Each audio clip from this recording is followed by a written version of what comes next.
Good morning, and welcome to Redeemer Lutheran Church. I'm Pastor Gary Lodeholt. Our dog, Chance, and I communicate clearly, but what we have discovered is that my wife, Nan, doesn't speak dog. While he seems to speak to me all the time, she never seems to get what he says. Recently, I had called to Chance, and he was beelining it to me, and meanwhile, the dog next door was barking. Chance ignored him completely. I told Nan about it and said, Chance says he doesn't pay Klaus, that's the dog next door, he doesn't pay Klaus any attention because Klaus barks in German, and Chance doesn't understand a thing he says. Nan then chose to communicate to me by rolling her eyes. We are looking at Bible humor this week, and I'll remind you that the humor in the Bible is different from what we think of as humor today. They found humor in situations, in irony, in trickery, and in odd juxtapositions of people thrown together. Today's story is one of those that is filled with irony that would have left people in that day rolling with laughter. Join me as we journey with Balaam. Balaam's full story is found in a couple of chapters in Numbers, and it may not involve the ability to speak dog, but it does involve a donkey speaking. Balaam was a seer.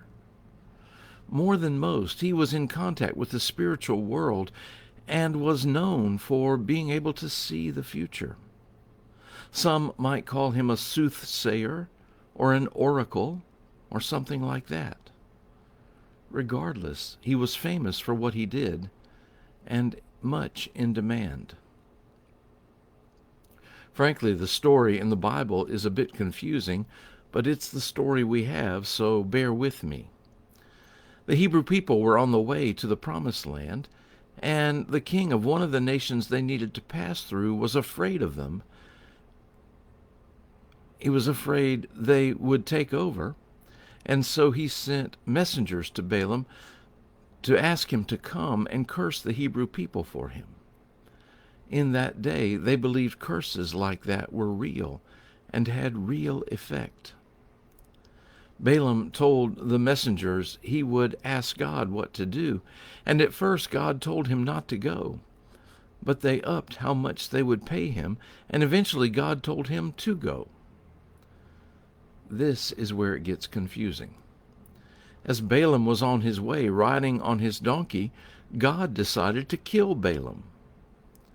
I know, it was God who told him to go, so why does God want to kill him now? We don't know, but this is the story we have. The Bible describes the angel of the Lord standing in the road with a sword to strike Balaam down. But while Balaam didn't see the angel, the donkey did.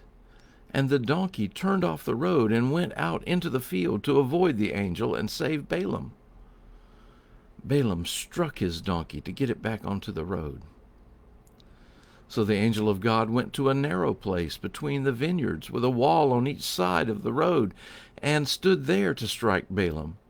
But again the donkey saw and edged by on one side up against the wall and scraped Balaam's foot against the wall.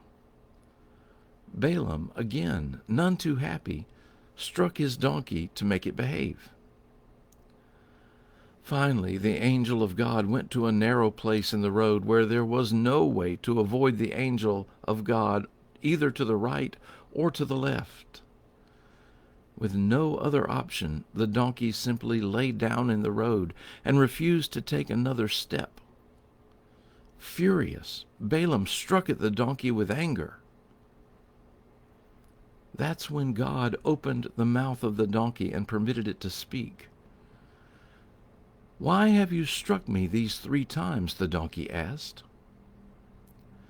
Now, I would have been flabbergasted at a talking donkey, but I guess Balaam was so furious that he hardly noticed and answered right back, "Because you have made a fool of me.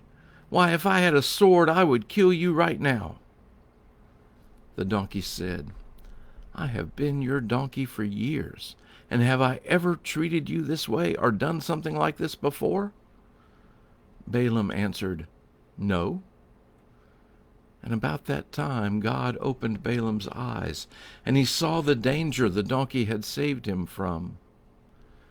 Here's where the story gets confusing again. God told Balaam to go on with his journey, and the whole interlude with God planning to kill him is over and done with. Now, you may already have seen some humor in this story. It's pretty funny with all the donkey's shenanigans to save Balaam, and then the whole thing with the talking donkey. Nevertheless, there is a deeper humor there too. A donkey sees, while Balaam, the great seer, does not. A dumb animal has more sense than the wise man of the age. When you are a common, ordinary person, this would tickle your funny bone. How pride goeth before a fall. Balaam thought he was all that, but a donkey knew more than he did. The serious point?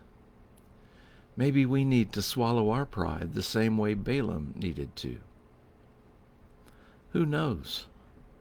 Maybe that's what my dog has been trying to tell me.